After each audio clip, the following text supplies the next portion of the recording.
tidak langsung nasi tekor karena ada latar belakang sebelumnya bahwa kakek di sini ini ditolong oleh Pak Tut Syandano, pewaris tanah ini. Jadi dari almarhum Bapak Kari, N. Kari, itu beliau menolong kakek untuk bisa tinggal di sini, memiliki seperti rumah sendiri.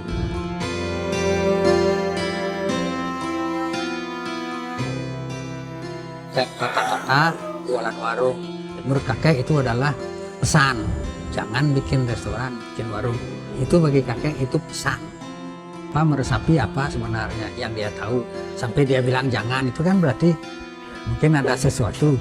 Nah, kakek coba terjemahkan itu awal daripada nasi tekor ini, dari pemikiran yang serius, jangan bikin restoran.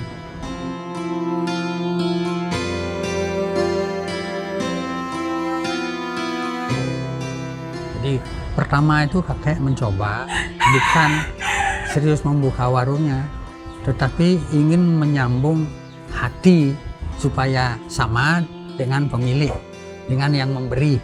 Itu dulu, itu yang dulu kita olah, sambung rasa, itu penting. Jadi tidak langsung membuat, nah kan ininya jiwanya sambung dulu. Ini baru keluar bersama rasa-rasanya.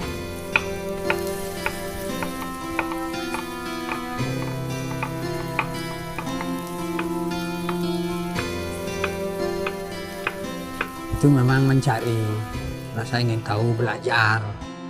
Kalau sekarang kita dari rumah mau ke mana, kan punya tujuan, itu yang penting. Anggaplah sekarang kita punya tujuan, bagaimana supaya melekat, enak, kan gitu, kan ada rasa. Kan itu dicari.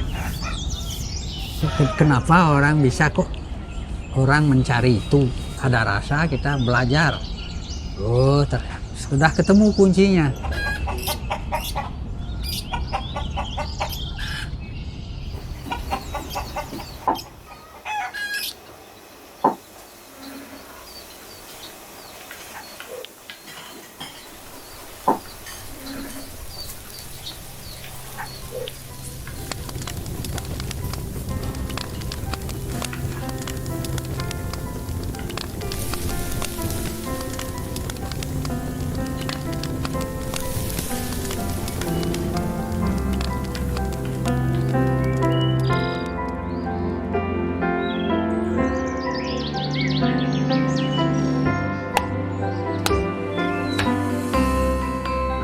Lama-lama kita memang harus berbeda, karena kalau umumnya orang laris di betutu, nanti ikut betutu, begitu umumnya.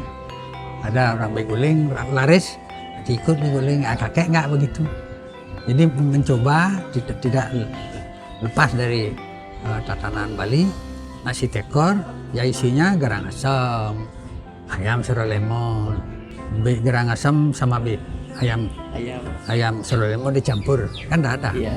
Nah, kakek itu yang kakek sih, biar tidak lari tapi harus berani berbeda. Itu namanya ciri khas. Iya, itu ciri khas. Ya, dia tidak akan khas lagi kalau orang lain sudah pakai. Bisa menjual 25.000 ini sebenarnya kan tidak banyak sesuai hitungan. Oke. Karena bahannya yang kalau boleh dibilang orang kelas gitu. Kelas. Kelihatannya aja ya pasar, tapi sebenarnya dia bahannya.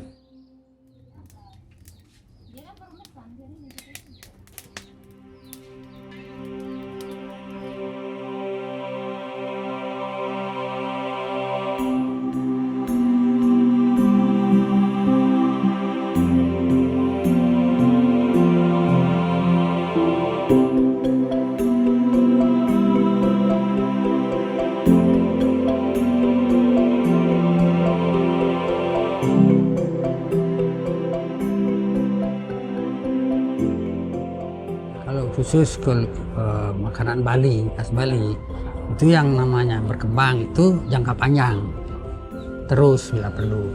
Karena kan sudah ada dasar masakan Bali, pakem sudah disiapkan. Cuman kita aja sekarang harus satu serius dan punya konsep. Itu ada konsep dan jangan sendiri. Kita kan banyak orang yang tahu benar-benar Bali ini bagian ini buat satu kelompok tip. Ada konsep yang jelas, artinya punya tujuan yang jelas gitu. Itu dulu. Persilahkan siapapun kakek mengundang orang-orang yang memang anak muda yang mau berbagi sama kakek, berbagi. Kakek bersedia. Dipanggil pun untuk ke suatu pertemuan bersedia untuk berbagi. Supaya anak-anak Bali, anak-anak muda ada yang meneruskan. Dengan yang pakemnya yang benar, kakek kan juga bisa belajar dari sana. Gitu harapan kakek.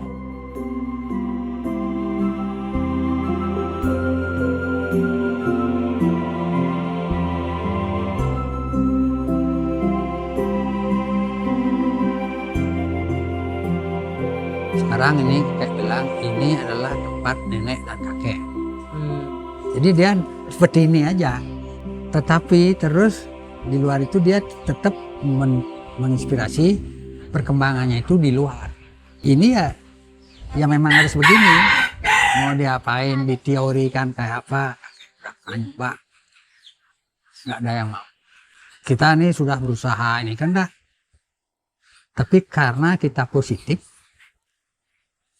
kalau sudah waktunya, dia akan ada.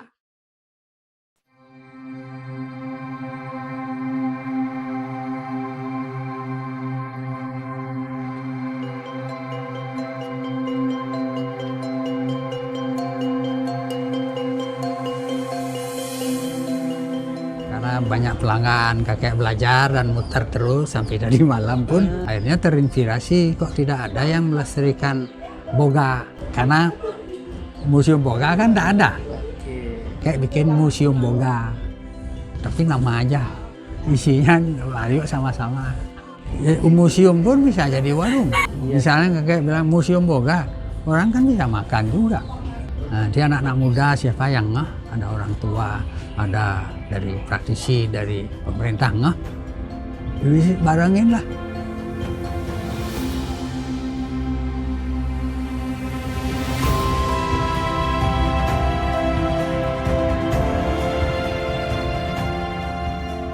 Bahagia sekali.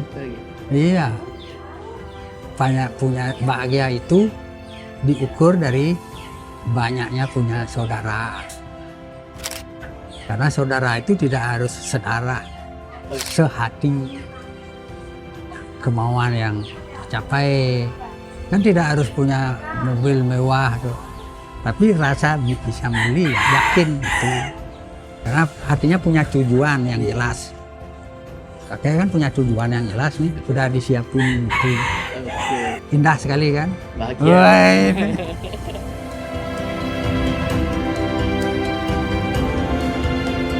Kalau bagi kakek itu,